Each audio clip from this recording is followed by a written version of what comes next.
11 februari was het. Het is nu 22 november. 11 februari was het dat Mubarak viel. En ja, het was toch veel optimisme toen in Egypte. Ook bij jou, Sabri Zaghari-Rams. Daarvoor al een aantal keren bij ons aan tafel. Maar laten we even naar dat moment gaan in Egypte... waar jij op dat plein stond en waarin je bevangen werd door vreugde. بجد تخليه تخلى تخلى تخلى تخلى تحليه ik heb het gezegd alhamdulillah alhamdulillah alhamdulillah historisch historisch hier wordt geschiedenis geschreven hier wordt geschiedenis gemaakt. Ja, die geschiedenis heeft zich niet heel erg ontwikkeld eigenlijk, hè? De afgelopen 9 maanden. Weet ik niet. Jawel, het is gaande. Nog steeds wordt er geschiedenis gemaakt. Ook, ik denk dat wij allemaal heel erg... natuurlijk valt het tegen. Natuurlijk is men in Egypte ontevreden over hoe het gegaan is de afgelopen 9 maanden. Zullen we even kijken naar hoe het nieuws vandaag weer tot ons komt? A morning mist of tear gas envelops the protesters. As the demonstrations build, the answer from Egypt's military rulers has just been more of the same. This is the brutal way some demonstrators have been treated in Tahrir Square. It's just the most visible evidence of a human rights record now often worse than under Hosni Mubarak. This afternoon, huge numbers of Egyptians flooded into Tahrir Square. مفيش أي مخلوق خلقه ربنا في الميدان هيمشي إلا لما نعدم المشير ويتشال هو المجلس العسكري موت الشباب كلهم جوه. Het lijkt erop alsof de woede hetzelfde is, alleen dat de namen veranderd zijn. Ja, maar de wilskracht van het volk is nog steeds iets misschien wel erger dan toen.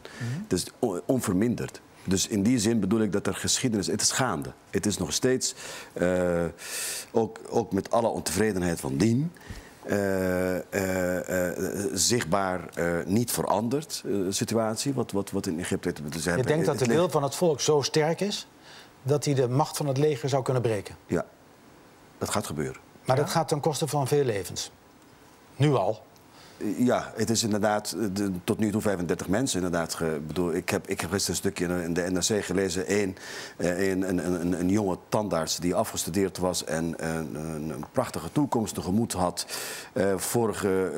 Vorig jaar, of althans afgelopen in de tijd van Mubarak, zijn linkeroog verloor. En nu zijn rechteroog verloor. En nog steeds optimistisch is. En biedt die ogen aan Egypte. Dus in die zin, men is bereid tot het uiterste te gaan. Maar en het gaat heel veel levens kosten. Maar dat heeft de Franse revolutie ook gekost. Ja, het kost tijd bedoel je? Het kost tijd, het kost levens, het kost was het niet zo dat het leger al de macht had ten tijde van Mubarak... en dat Mubarak het gezicht gaf aan het leger? En nu is het gezicht weg, maar het leger is eigenlijk nog steeds even sterk aan de macht. Dat is ook aan de hand. Inderdaad, het systeem, wordt gezegd dat het systeem gevallen is. Het systeem is niet gevallen. Het systeem is er nog steeds, alleen het gezicht van het systeem is weggevallen. Mubarak is weg, maar het systeem is er nog steeds. Dus, en de bevolking is nu aan het woord om dat... duidelijk te maken aan dat systeem. Om te zeggen van, we hebben jullie door. Er wordt gepokerd, er wordt aan tafel gespeeld. Een spel dat we niet willen spelen. We zijn het zat. En dat wordt duidelijk gemaakt. Dus ik ben natuurlijk niet... Het zou naïef zijn om te zeggen van, ja, ik ben optimistisch en het gaat de goede kant op. Het gaat niet de goede kant op. Maar het kan niet meer terug. Het kan nooit meer terug. Er zijn maandag verkiezingen in Egypte, en parlementsverkiezingen. Ja. De president blijft nog, die verkiezingen komen pas in juni volgend jaar. Nou, er wordt geëist dat die verkiezingen inderdaad in april komen. Ja. En ik weet absoluut zeker... Nou, ik heb het net gehoord in het geval van een aantal jongeren... telefonisch, maar ook via Al Jazeera. Ze blijven zitten zoals ze toen gezeten hebben. Zoals op de Tahrirplein. Op dat plein zitten. Tot die moshir, tot de veldmaarschalk... verdwijnt. Dit zijn beelden die we nu ook zien. Hè? Dit zijn de livebeelden vanaf het plein. Het is wat dat er gaat weer net zoals de dagen voor 11 februari. Ja. Vol. Ja. Heb je hetzelfde gevoel als voor 11 februari? Ik wil er naartoe. Ja, wel dat gevoel om er naartoe te gaan. Ja. Ik wil er wel naartoe, maar ik weet niet of ik straks zo blij zou kunnen zijn als die Moshier of die legerleider wegvalt. Het is een revolutie om de revolutie te redden, zou je kunnen zeggen. Het is zo jammer. Ik dacht dat dat het hoogtepunt was van de revolutie toen. Ja. En die hoogtepunt is, vanaf toen is er alleen maar een neerdalende beweging plaatsgevonden.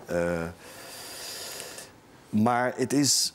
Wie heeft de sleutel, Sabri? Wie zou degene kunnen zijn binnen de Egyptische machtsverhoudingen die het verschil kan gaan maken? Dat is wat mij het meeste zorgen baart. Dat ik op dat moment zie dat de Egyptische